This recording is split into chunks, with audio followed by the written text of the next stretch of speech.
हाय दोस्तों, आप सब कैसे हैं। उम्मीद होगा आप ठीक होंगे। तो आज हम बात करने वाले हैं स्पाइडरमैन मूवी के। तो कहानी शुरू होती है पिछले पार्ट के अंत से, जहां विलेन स्पाइडरमैन की पहचान को बताता है कि स्पाइडरमैन कौन है। ये सब जान जाते हैं कि स्पाइडरमैन पीटर पार्कर ही है, जिसने पहले विलेन को मारा और शहर को बर्बाद कर दिया। उसके बाद पुलिस स्पाइडरमैन को पकड़ लेती है और उसके दोस्त रिश्तेदार को भी पूछताछ के लिए ले जाती है। फिर स्पाइडरमैन एक वकील रखता है और ये सब छूट जाते हैं।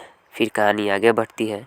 पीटर पार्कर और उसके गर्लफ्रेंड और दोस्त, इन तीनों को कॉलेज में एडमिशन नहीं मिलता है।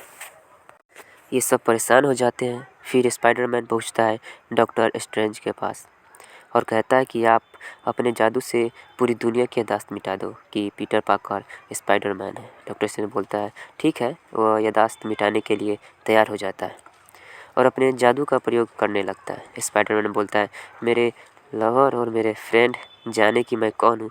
इसी सब बकलोली की वजह से डॉक्टर स्ट्रेंज कंफ्यूज हो जाता है और वह गलत मंत्र पढ़ देता है। जब उसकी खुद की शक्ति कंट्रोल में नहीं आती है, तब वह उसे एक शीशे के संदूक में कैद कर देता है। फिर बोलता है कि तुम टीचर से रिक्वेस्ट की। तो पीटर बोलता है नहीं और डॉक्टर स्ट्रेंज उसे वहाँ से भगा देता है।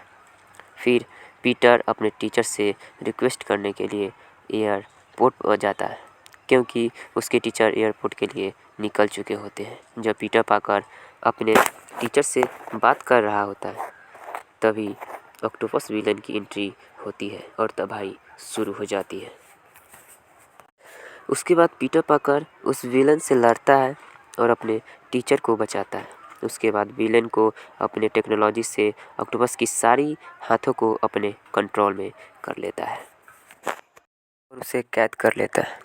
उसके बाद स्पाइडरमैन डॉक्टर स्ट्रेंज के पास पहुंचता है तो मालूम चलता है कि डॉक्टर स्ट्रेंज के गलत मंत्र की वजह से सभी यूनिवर्स के ये सारे विलेन इस यूनिवर्स में आ चुके होते हैं।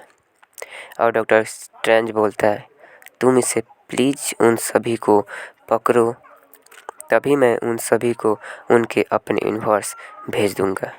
उसके बाद स्पाइडरमैन उन सभी विलेन को पकड़ता है और उनको कैद कर लेता है।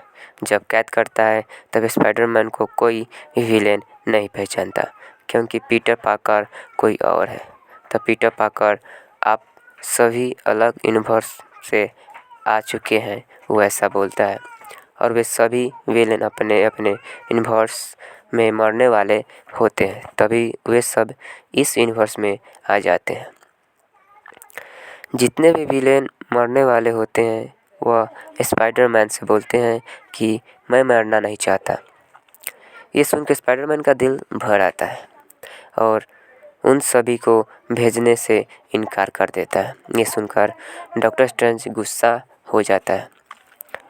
वह बोलता है ये उनकी किस्मत है, उनकी किस्मत में उनको मरना लिखा है।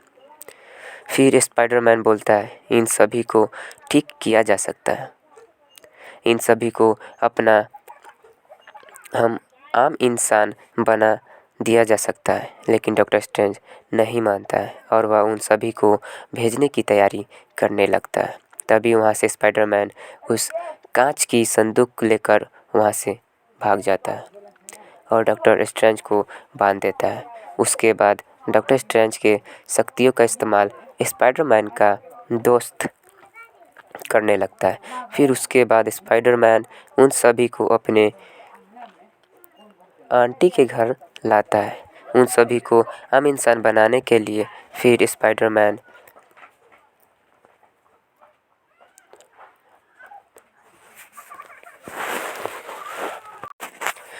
स्पाइडरमैन मशीन की मदद से ऑक्टोपस वाले विलन को ठीक कर देता है। विलन उसके बाद आम आदमी बन जाता है, जो बहुत ही अच्छा है। फिर वह दूसरे विलेन के पास आता है, जो पहले एक साइंटिस्ट रहता है। वह उससे बोलता है अब सिर्फ पूरी दुनिया में सिर्फ तुम ही मशहूर होगे। उसके बाद स्पाइडरमैन बिजली वाले विलेन को ठीक करने के लिए उसमें डिवाइस फिट करता है, जिसकी मदद से उसकी सारी पावर उस डिवाइस में आ सके। फिर कुछ समय बाद स्पाइडरमैन को आभास होने लगता है कि उच्च शक्तियों का।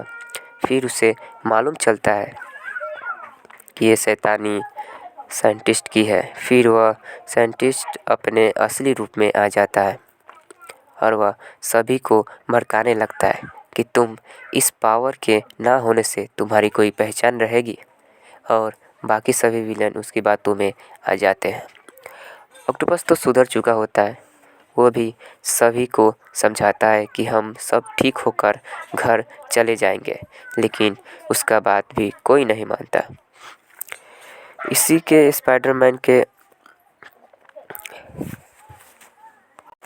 बीच स्पाइडरमैन के आंटी उन सभी केमिकल को वहाँ से लेकर चली जाती है। फिर आगे वहीं होता है घमासान युद्ध, जिसकी वजह से पीटर पार्कर की आंटी को भागते वक्त चोट लग जाता है और वह वहीं पे अपनी दम तोड़ देती है। और जाते वक्त पीटर पार्कर को बोलती है, बड़े शक्तियों के साथ बड़े जिम्मेदारी भी आती है। पीटर पार्कर अपने वजह से अपने आंटी को खो देता है, इसी वजह से वह बहुत दुखी हो जाता है। और इधर पीटर पार्कर के दोस्त जो डॉक्टर स्ट्रेंज की शक्तियों का इस्तेमाल कर रहा होता है, वह स्पाइडरमैन को बुलाना चाहता है। वो स्पाइडरमैन को बुलाता है, तब कौन आएगा गेस करिए। तब आता है अगले यूनिवर्स का स्पाइडरमैन। ये देखकर वे दोनों सने रह जाते हैं, और ये तो पीटर पार्कर नहीं है। फिर उसे मालूम चलता है कि ये दूसरे यूनिवर्स के स्पाइडरमैन है। फिर से वह पीटर पार्कर को बुलाता है, लेकिन फिर पहले यूनिवर्स का स्पाइडरमैन की एंट्री होती है। फिर ये देखकर ये तीनों शॉक में आ जाते हैं कि मेरे वाला स्पाइडरमैन कहाँ गया। फिर जब दोनों स्पाइडरमैन एक दूसरे को देखते हैं, तब वह दोनों लड़ने लगते हैं। उसके बाद दोनों अपना परिचय देते हैं। फिर पहले यूनिवर्स का स्पाइडरमैन बोलता है, हमें तुम लोगों के बारे में पता चला, तुम्हारा दोस्त पीटर पार्कर कहाँ है। सभी मिलकर प्रेजेंट यूनिवर्स के पीटर पार्कर से मिलने आते हैं, और यहाँ पीटर पार्कर अपने आंटी को अपने गोद में लेकर रो रहा होता है। फिर हीरोइन आती है और वह बताती है कि वे तुम्हारे मदद करने आए हैं। यह बोलता है, मुझे किसी की मदद नहीं चाहिए, उन सभी को तुम्हारे यूनिवर्स भेज दूंगा, तुम उसे मारो या छोड़ दो। फिर ये सब इसको समझाते हैं। फिर इस पहले यूनिवर्स का स्पाइडरमैन बोलता है, मैंने भी अपने को खोया है। उसके बाद सभी एक हो जाते हैं और तीनों पीटर पार्कर मिलकर उन सभी का ठीक करने का वैक्सीन तैयार करता है, और एक टीम बनकर उन सभी का बैंड बजाने के लिए शपथ लेता है। फिर घमासान युद्ध शुरू होती है। उसी युद्ध के दौरान उन सभी वैक्सीन लगाकर नॉर्मल कर दिया जाता है। उसके बाद डॉक्टर स्ट्रेंज आते हैं, वो भी गुस्से में, लेकिन जब देखते हैं कि सब ठीक हो चुका है, फिर उन सभी को अपने अपने यूनिवर्स भेज दिया जाता है। फिर स्पाइडरमैन डॉक्टर स्ट्रेंज से बोलता है, आप पूरी दुनिया की याददाश्त मिटा दो। फिर वह अपने गर्लफ्रेंड से अपने दोस्त से मिलता है, अब तुम लोग भी हमें भूल जाओगे। यह सुनकर सभी दुखी हो जाते हैं। उसके बाद डॉक्टर स्ट्रेंज के मंत्र पढ़ते ही सभी सब कुछ भूल जाते हैं। फिर पीटर पार्कर अपने आंटी की कब्र पे जाता है। उसके बाद अपने दोस्त और गर्लफ्रेंड से मिलने रेस्टोरेंट जाता है, लेकिन उसका गर्लफ्रेंड और दोस्त उसे नहीं पहचानता है। फिर सब पहले जैसा हो जाता है और सब खुशी खुशी जीने लगते हैं, और उसके बाद कहानी की यहीं पे अंत हो जाती है। आपको ये कहानी कैसा लगा और मेरे सुनाने का तरीका आपको कैसा लगा, आप कमेंट कीजिए और मेरे चैनल को सब्सक्राइब कीजिए कि आपके पास आने वाले सभी मूवी का मैं स्टोरी आपको बता सकूं। इसलिए आप मेरे इस चैनल को लाइक, शेयर और सब्सक्राइब करना ना भूलें। धन्यवाद।